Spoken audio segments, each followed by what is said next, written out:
Naging maayos naman ang trabaho namin sa farm. Nagkakasundo naman kami lahat. Minsan nga lang ay may pikunan dahil sa pagiging mayabang ni Kenzo. Mahilig magbiro na may kaunting yabang. Pero ayos lamang yon. Pasyensya lang ang kailangan. Nagising nga ako ng maaga para simulan muli ang trabaho ko. Kumuha na ako ng karne na nakalagay sa freezer para lutuin. Iyon raw kasi ang pinapakain sa aso bukod sa talagang pagkain nila o dog food. Pero nakahiwalay naman ang karne na para sa aso at para sa amin. Niluto ko na iyon nang medyo lumamig ay hinimay-himay ko pa. Papunta na ako ngayon sa kulungan ng mga aso.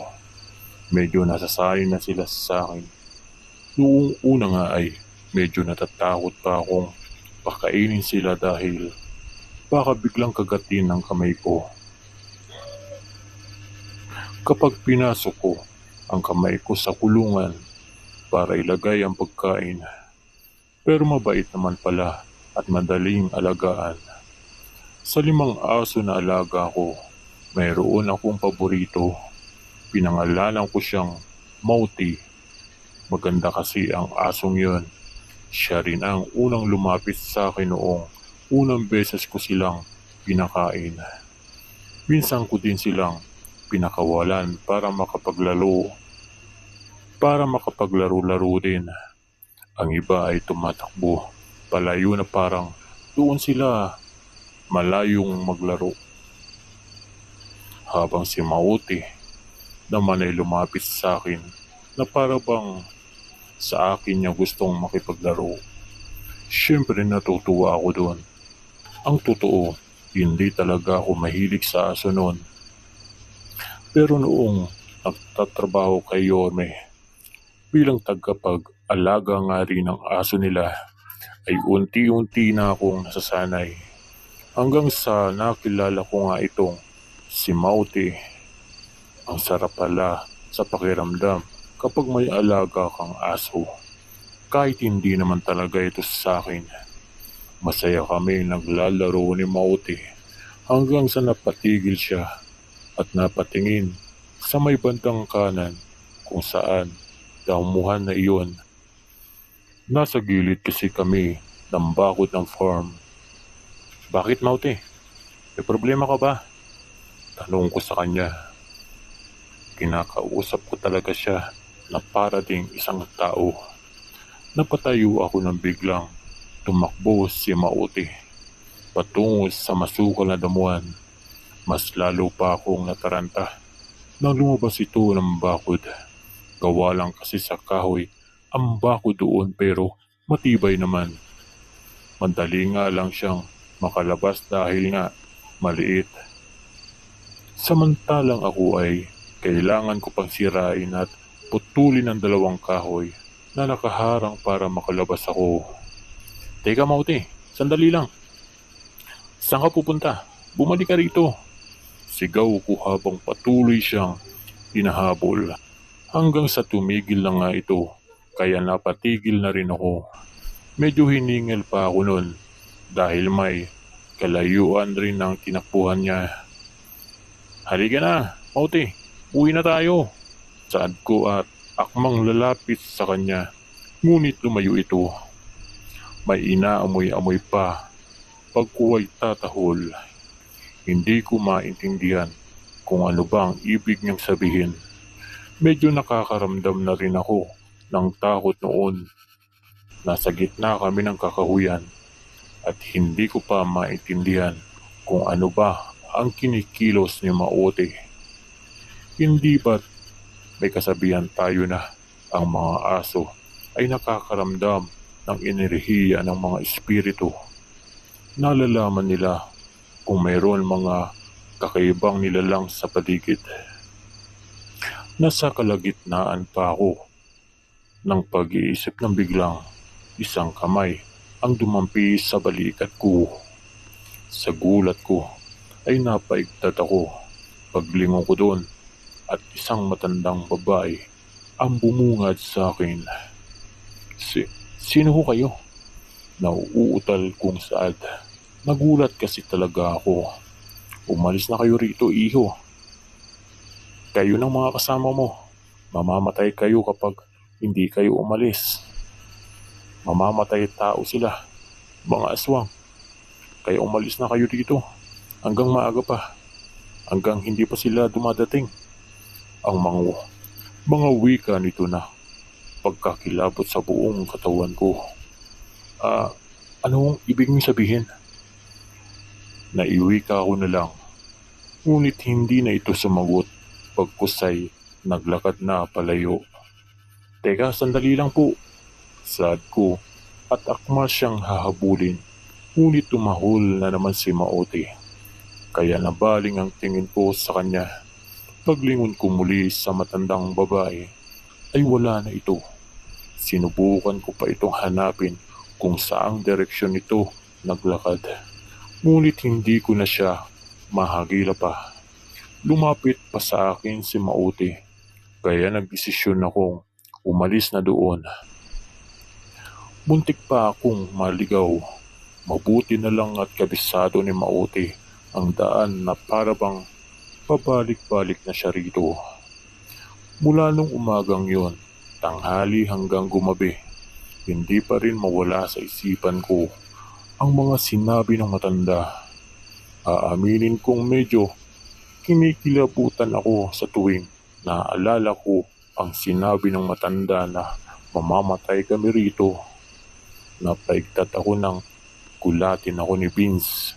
Nakahiga na kasi ako at patuloy pa rin sa pag-iisip ang tungkol sa mga sinabi ng matanda.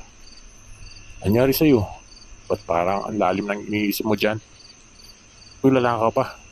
Para kang baliw. Patawang-tawang saad ni Vince. Hindi may iniisip lang ako. Ani ko. Ano nga yun? Umangon ako at bumugtong hininga. Wala. Di mo na problema yun. Sige, bahala ka. Basta mamaya, may inuman tayo Inuman? Bata, anong meron? Wala. Magsasaya lang. Si Kenzo ang may pasimuno nun. Niyayaya tayo. Ano, pupunta ka ba? Bahala na. Susunod na lang ako. Bahala na pero susunod. Labo mo kausap dyan. Diyan ka na nga. Medyo napatawa na lang ako kay Vince. Hindi naman kasi talaga ako mahilig uminom. Uminom din naman pero kaunti lang. Humiga-higa lang muna ako saglit. Sinusubukan kong iwagligit sa isipan ko ang nangyari kanina pero paulit-ulit pa rin talagang pumapasok sa isip ko ang mga salitang yon. Ilang saglit pa ay nagdesisyon akong pumunta na sa inuman. Baka sakaling kapag nakiinom ako at malasing ay mawala na sa isip ko, ayoko rin kasi sanang paniwalaan yun pero ewan ko, di ko na alam. Papunta na ako ngayon kung saan nagaganap ang inuman na pakana ni Kenzo. Nandun na silang lahat. Nandiyan ka na pala. Akala namin hindi ka pupunta. Naisip ko tuloy, baka hindi ka tunay na lalaki kasi hindi ka umiinom. Bungad na wika sa akin ni Kenzo. Nagtawa na naman sila. Ayan na naman siya. Nagsisimula na namang magyabang. Napailing na lang ako at umupo na lang sa bakanting upuan. Doon pagkuhay, lumunok na rin ako ng alak. Buti nga at meron palang mga nakastock na alak rito. Mukhang panglibangan na rin. Hindi rin kasi kami pwedeng bumaba at umalis ng farm. Bukod sa malayo dahil nga sa halos nasa gitna na kami ng gubat. Pero hindi naman siguro. Bukod nga sa malayo ay nakalakang gate na pinapasukan namin. Pwede rin namang lumusot sa bakod kung talagang gugustuhin. Pero hindi na rin naman kailangan Kompleto na kasi ang mga gamit dito. May tubig, banyo, damit, bukod pa sa mga damit na dala namin at pagkain. Kaya hindi na talaga kailangan lumabas.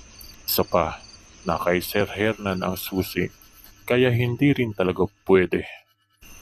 Malalim na ang gabi at patuloy pa rin kami sa pag-inuman. Pare-pareho ng mga lasing.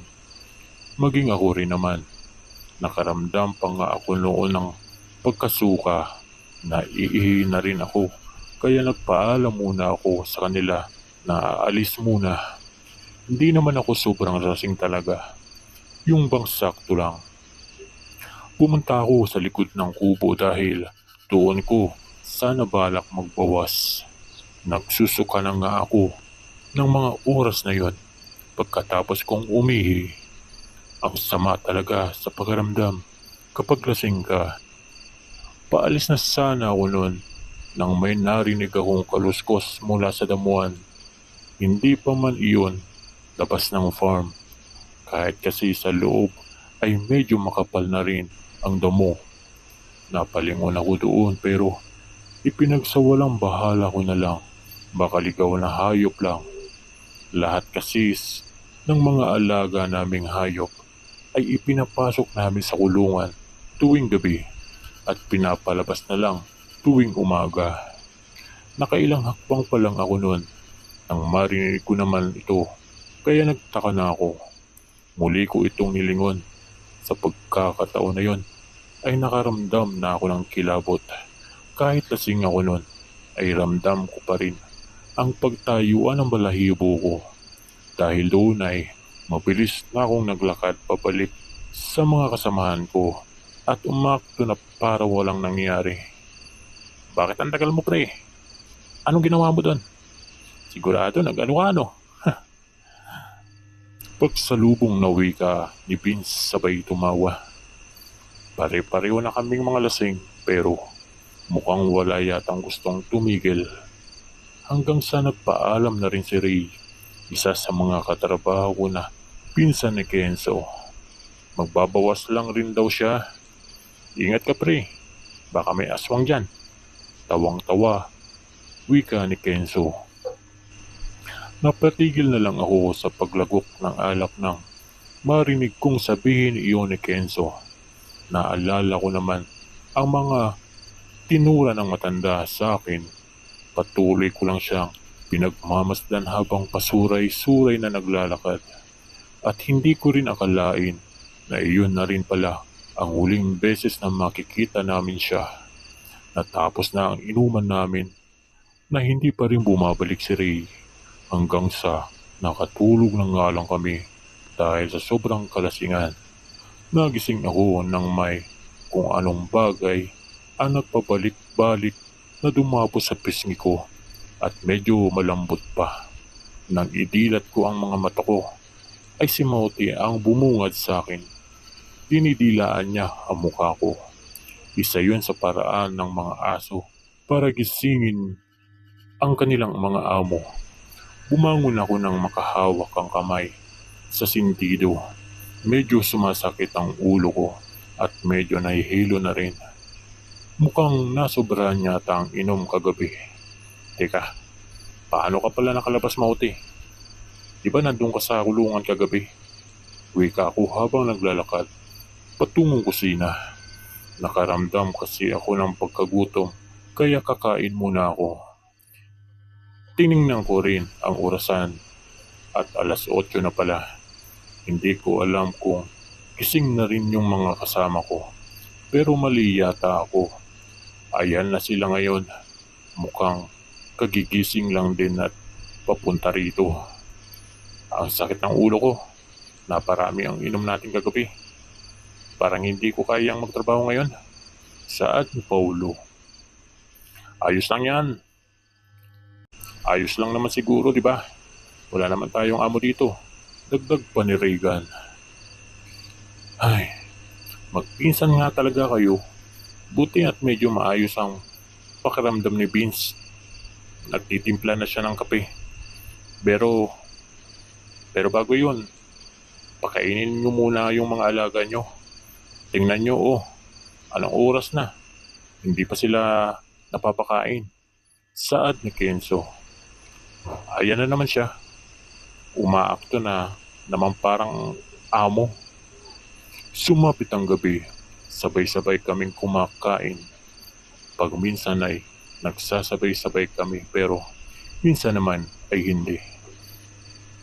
Depende sa trabaho namin kung kailan matatapos. Doon na nga rin namin napansin na parang kulang kami. Sa Ray, wala siya. Simula nung umaga, hindi ko pa siya nakikita. Nasaan na kaya yun? Hinahanap namin siya. Tinatawagan namin pero nakita lang namin ang cellphone niya sa kwarto nila. Kung lumabas man yun, sigurado naman na ibabalik rin yun. Hanggang sa umabot na ng ilang araw ang paghahanap at paghihintay namin ngunit wala rin siya. Wala pa rin na napapakita. Wala naman kaming magawa kung nawawala man siya. Saan naman siya hanapin? Bigla ko naman tuloy naalala ang sinabi sa akin ng matandang babae. Paano kung ito na yun? Huwag naman sana. Ayoko maniwala. Baka kasi nababaliw lang yung babaeng yun. Ngunit ganun pa man, bagamat nawawala si Ray, ay nagpatuloy pa rin kami sa trabaho. Inisip na lang namin na umuwi na si Ray sa pamilya niya. Ayaw na namin mag-isip ng masama dahil wala namang kaming alam kung nasaan na ba talaga siya. Lumipas pa ang ilang araw, linggo, at umabot na kami ng isang buwan. Inaasahan na rin namin ang pagdating ng amo namin, kaya nga medyo nagsisipag kami dahil anumang oras ay pwede na silang dumating.